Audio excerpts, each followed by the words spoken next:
आज का टॉपिक है हमारा what is contract close out and handing over procedure in a construction project. तो सबसे पहले हम कॉन्ट्रैक्ट क्लोज आउट की बात करते हैं। कॉन्ट्रैक्ट क्लोज आउट में क्या होता है कि एक कॉन्ट्रैक्ट जो भी एक कंस्ट्रक्शन वर्क है उस जब वो क्लोज हो जाता है, उसकी जो फिजिकल वर्किंग होती है, फिजिकल प्रोग्रेस होती है, उसके जब वो क्लोज हो जाता है तो उसके बाद के क्या क्या प्रोसीजर्स रहते हैं उसको एक प्रोजेक्ट को फाइनली क्लोज करने के लिए। तो सबसे पहले उसमें पॉइंट आता है एक एडमिनिस्ट्रेटिव क्लोजर। एडमिनिस्ट्रेटिव क्लोजर में सारे डॉक्यूमेंटेशन वर्क होते हैं, जैसे हमारी बिलिंग हो गई सारी, हमारे डॉक्यूमेंट जो हमारे क्लाइंट से साइन होने या फिर इंटरनल डिपार्टमेंट से साइन होने हैं, ये जो भी जिस भी टाइप के हमारे कॉन्ट्रैक्ट डॉक्यूमेंट्स हो गए, हमारा जो भी वारंटीज हो गई हमारी, वो सब साइन ऑफ हो जानी चाहिए। और जब वो प्रोजेक्ट में जितने भी हमारे स्पेसिफिकेशंस है वो ओके होने के बाद साइन हो जाने चाहिए सारे। दूसरा पॉइंट जैसे आता है हमारा फाइनेंशियल क्लोजर। फाइनेंशियल क्लोजर बहुत इंपॉर्टेंट होता है। जैसे फाइनेंशियल क्लोजर में क्या होता है कि फाइनेंशियल क्लोजर में जो भी फाइनेंस से रिलेटेड चीज़ होती है, जैसे बिलिंग हो गई हमारी, जो बिलिंग होती है वो जो final bill up to final bill तक हमारा सारे इन्वॉइसेस हो गए, फाइनल बिल्स हो गए, हमारी जो भी पेमेंट्स हो गई हमारी सारी क्लोज हो चुकी होनी चाहिए। इसमें सारे साइंड हो जाने चाहिए हमारे डॉक्यूमेंट, सारे हमारे जो भी फाइनेंशियल क्लोजर से रिलेटेड है सारे डॉक्यूमेंट साइंड हो जाने चाहिए। दूसरा इसमें क्या होता है कि फाइनेंशियल क्लोजर में अगर हमारे कोई डिस्प्यूट है तो वो भी एक उसकी भी साइनिंग ऑफ या फिर उसके भी रिजॉल्व जो भी हो चुका है या होने वाला है रिजॉल्व, वो भी एक फाइनेंशियल क्लोजर का पार्ट होता है कि अगर कोई भी पेमेंट से रिलेटेड डिस्प्यूट्स है, कॉन्ट्रैक्टर सब कॉन्ट्रैक्टर्स के बिल्स है ना, फाइनल बिल्स है, जो उनके अग्रीमेंट्स है जिस पे बात हुई है, वो सब साइंड ऑफ हो जाने चाहिए, डॉक्यूमेंटेशन प्रॉपरली बन चुके होने चाहिए ताकि वो हैंडिंग ओवर प्रोसीजर में जा सके। अगला होता है जैसे परफॉर्मेंस इवैल्यूएशन। परफॉर्मेंस इवैल्यूएशन में क्या होता है कि हमारा जो भी परफॉर्मेंस रहता है हम उसको इवैल्यूएट करते हैं। जो भी कॉन्ट्रैक्ट था स्टार्टिंग से लेकर एंड तक उसके जो जो प्रोसीजर्स थे उसकी क्या क्या वैल्यूज थी, या फिर किस बिहाफ पे जो कॉन्ट्रैक्ट था हमारे को किस डिज़ाइन के हिसाब से हमारे को बनाना था, जो भी डॉक्यूमेंटेशन होते हैं डिज़ाइन के हो गए, डिज़ाइंस हो गए, हमारे ड्राइंग्स हो गई, हमारी सारी जो क्यूए क्वालिटी एश्योरेंस हो गया उसका, क्यूए क्यूसी जो डॉक्यूमेंट्स हो गए, हमारे फाइनेंशियल प्लानिंग डॉक्यूमेंट्स हो गए कि हम उसको कैसे प्लान करके हमने उसको डॉक्यूमेंटेशन करी उसकी। देन उसके बाद वो सारे एक प्रोजेक्ट में हमारा एक डॉक्यूमेंटेशन बन जाता है उसका सारा। उसके बाद हम क्या करते हैं उसको इवेल्युएट करते हैं। बीइंग अ कॉन्ट्रैक्टर अगर हम उसको देखा जाए तो हम उसको इवेल्युएट करते हैं। इवेल्युएट कैसे करते हैं, हम उसमें ये देखते हैं कि हमने जो एक प्रोसीजर स्टार्ट करा, एक कंस्ट्रक्शन प्रोजेक्ट स्टार्ट किया, तो वो स्टार्ट होने से लेकर एंड तक हमने क्या क्या प्रोसीजर उसमें फॉलो करे, उसमें क्या क्वालिटी हमने ली और उसमें हमारे को क्या क्या प्रॉब्लम्स आई, इनकी जब जो भी प्रॉब्लम आई, और हम उन सब चीज़ों को एक समराइज वे में हम उसको एक प्रेजेंटेशन देते हैं इंटर डिपार्टमेंट में। और उसके अंदर क्या होगा कि हम अपने डिपार्टमेंट में बात करके उसको हम एनालाइज करते हैं कि नेक्स्ट आने वाले टाइम में या आने वाले प्रोजेक्ट्स के अंदर हमारे को क्या क्या प्रॉब्लम्स आ सकती है जो हम उसको कम कर सके, तब जो जो हमारे को यहाँ पे प्रॉब्लम आई है वो वहाँ पे ना आए पर। तो ये एक प्रोजेक्ट इवेल्यूशन होता है, ये भी एक कॉन्ट्रैक्ट क्लोज आउट का एक पार्ट होता है। अगला होता है डॉक्यूमेंटेशन एंड रिपोर्टिंग। डॉक्यूमेंटेशन क्या होता है, अभी जैसे हमने बात करी एडमिनिस्ट्रेटिव क्लोजर में, डॉक्यूमेंटेशन सारे डॉक्यूमेंट्स हमारे बन जाने चाहिए, डिज़ाइन से लेकर बिलिंग से लेकर हमारे सारे डॉक्यूमेंट, हर टाइप के डॉक्यूमेंट बन जाने चाहिए। जो भी एक समराइज वे में जो भी क्लाइंट को रिक्वायरमेंट है, हमारी प्रोजेक्ट को लेकर जो भी रिक्वायरमेंट है, जितने भी डॉक्यूमेंट्स है कि भाई हमने काम क्या किया है, किस स्पेसिफिकेशन के हिसाब से लिए, या फिर हमने कोई भी मटेरियल मंगाया है तो उसका फाइनेंशियल क्या है हमारा, कि भाई ये हमने मटेरियल मंगाया है, इसका इन्वॉइस ये है, ये इतने में आया है, जो हमारे जो प्रॉपर बिलिंग है हमारा वो भी होना चाहिए कि भाई यहाँ से लेकर यहाँ तक हमारा इतना अमाउंट इसमें मैच कर रहे तो फाइनल में भी उतना अमाउंट मैच करना चाहिए हमारा। कि अगर हमने एक प्रोजेक्ट को हमने ऑन पेपर दिखाया कि हमारी बैंक के हिसाब से हमारा 10 रुपये में काम हो रहा है, तो क्या वो जो ऑन पेपर है वो भी 10 रुपये में ही काम हो जाए, वो सारा मैच होने के बाद उसकी एक रिपोर्टिंग बनाई जाती है कि पूरा प्रोजेक्ट कैसे हुआ, क्या क्या चीज़ें हमने स्टार्ट करी, किस किस टाइम पे स्टार्ट करी, जो प्लानिंग का पार्ट होता है सारा हमने स्टार्ट करने के बाद उसको हमने कैसे कैसे एग्जीक्यूट किया वहाँ पे, है ना, हमने कौन कौन सी चीज़ें कौन कौन से टाइम पे करी है, किस टाइम पीरियड में कौन से काम किए हैं, हमारे कभी काम रुके हैं तो कहाँ पे रुके हैं, हमारे को अगर कहीं फाइनेंशियल प्रॉब्लम आई है या फिर इनवॉइसेस जनरेट करने में या बिलिंग में प्रॉब्लम आई है, या फिर कोई भी चीज़ है स्ट्रक्चर में क्वालिटी एश्योरेंस में कोई प्रॉब्लम आई है,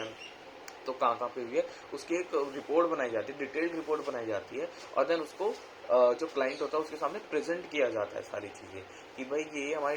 डॉक्यूमेंट्स हमारे, हमने इस तरीके से हमने काम किया है इस प्रोजेक्ट के अंदर, और ये हमारी एक रिपोर्ट बनती है जो क्लाइंट को समझाई जाती है, बताई जाती है प्रॉपरली, उसको एक स्क्रीन के ऊपर हम उसको सारा समझाते हैं। इसमें हमारा क्या बोलते हैं, हम साइट पे जाके भी उसको बताते हैं कि सारे काम हमारे ये स्पेसिफिकेशन थी, हमने स्पेसिफिकेशन के हिसाब से हमने ये काम किया है, उसको क्लाइंट को जाके हम साइट पे जाके उसको समझाते हैं। नेक्स्ट आता है हमारा प्रोजेक्ट हैंडिंग ओवर। जैसे प्रोजेक्ट अभी हमने हैंडिंग ओवर प्रोसीजर्स पढ़ रहे हैं इस वाले पार्ट में, तो प्रोजेक्ट हैंडिंग ओवर क्या होता है? प्रोजेक्ट हैंडिंग ओवर में हम जो एक प्रोजेक्ट है, अब फाइनल हमारे डॉक्यूमेंटेशंस भी हो गए हमारे, अब डॉक्यूमेंटेशन होने के बाद हम उसको आगे कैसे प्रोसीड करेंगे कि अब ये प्रोजेक्ट है, अब कॉन्ट्रैक्टर का पार्ट खत्म हो गया है और यहाँ से अब क्लाइंट का या फिर जो ओनर है उसका पार्ट शुरू हो गया है। तो इसमें क्या करेंगे, सबसे पहला पॉइंट आएगा हमारा physical handing over. Physical handing over में क्या होगा कि सबसे पहले हम जो फिजिकल हैंडिंग ओवर होगा, हमने कॉन्ट्रैक्ट कंस्ट्रक्शन का प्रोजेक्ट है, एक कंस्ट्रक्शन पार्ट हमारा कंप्लीट हो गया है, हमारा डॉक्यूमेंटेशन भी वर्क कंप्लीट हो चुका है, हम उसके अंदर उसकी जो भी डिज़ाइन है, स्पेसिफिकेशंस है, जो क्लाइंट को समझाना बहुत ज़रूरी है आफ्टर कंप्लीशन ऑफ प्रोजेक्ट कि भाई आगे अब हम आपको इसको हैंड ओवर कर रहे हैं, तो आप इसको आगे कैसे इसकी maintenance, day to day maintenance या फिर ईएलडी या वीकली मेंटेनेंस जो भी है, इसको कैसे करेंगे। इसमें हम एक ट्रेनिंग देते हैं, इसके अंदर हम एक ट्रेनिंग देते हैं क्लाइंट्स के जो मैनेजर्स हो गए, जो भी इंजीनियर्स हो गए हमारे, उनको हम एक ट्रेनिंग देते हैं कि भाई ये प्रोजेक्ट ऐसा है, इसमें ये मटेरियल यूज हुआ है, तो उसको मेंटेनेंस में हमारे को क्या क्या काम करना है, आगे क्या क्या हो सकता है इसमें काम, आने वाले टाइम के अंदर इसमें कहाँ कहाँ पे कौन कौन सी चीज़ों मेंटेनेंस की ज़रूरत पड़ेगी, तो वो सब चीज़ें उसको उनको बताना, जो भी जैसे इलेक्ट्रिकल वर्क हो गया, जो भी टाइप से वर्क हो गए और भी एमईपी वर्क हो गए, तो उनके बारे में उनको बताना कि ये हमारा आइटम्स लगे हैं, ये हमारी मशीनरीज है, इसके अंदर जो हमारी यूज़ की हुई है, इनको कैसे मेंटेन करना है, इनका मेंटेनेंस प्रोसीजर क्या है, इसकी हमारी वारंटी, जो भी मशीनरीज है, जो भी इक्विपमेंट्स है, जो भी चीज़ें हैं, इसकी वारंटीज़ क्या है जो हमने प्रोजेक्ट के अंदर लगाई है, और उनको हैंडिंग ओवर करना वहाँ पे फिजिकल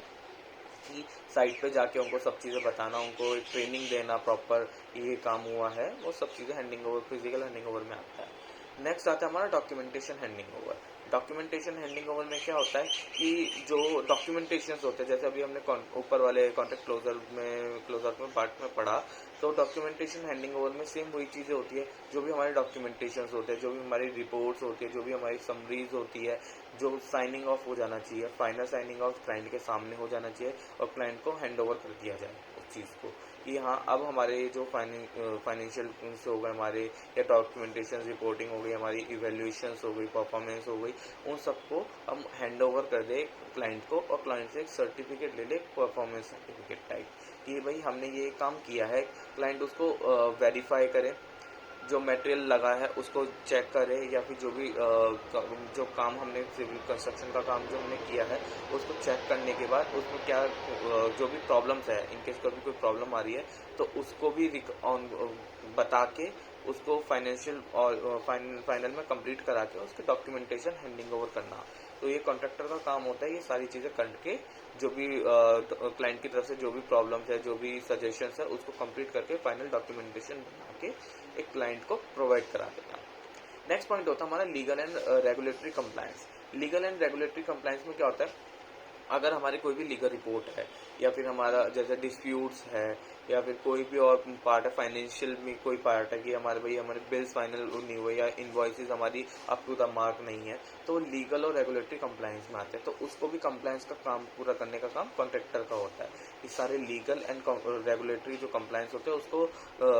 कंप्लाई करके, एक जगह पे कंप्लाई करके क्लाइंट को प्रोवाइड कराना कि भाई ये हमारे लीगल राइट्स है और ये काम हमने किया है, इसके अंदर हमारी वारंटीज रहेगी, ये रहेगी, और इसमें हमारी वारंटी नहीं रहेगी, और ये काम किया, ये जो मटेरियल है हमने ऐसे यूज़ किया है, इसको आगे इसको जो प्रोसीजर करना है आपको ऐसे करना है, और जो भी लीगली जो भी डॉक्यूमेंट्स होते हैं हमारे, जो वेरीफाइड होते हैं हमारे, लीगली वेरीफाइड होते हैं, वो हैंडिंग ओवर, फाइनल जो डॉक्यूमेंट सारे डॉक्यूमेंट होंगे वो क्लाइंट को हैंडिंग ओवर कर देना कि ये आपको हैंडिंग ओवर। अब एक होता है post handing over support. Post handing over support में क्या होता है कि ये एक ऐसी स्टेज होती है जब हम हैंडिंग ओवर करने जा रहे होते हैं, उससे पहले का जस्ट पहले का एक स्टेज होती है। हैंडिंग ओवर करने से पहले क्लाइंट को हर चीज़ के बारे में पता होना चाहिए कि ये प्रोजेक्ट क्या है,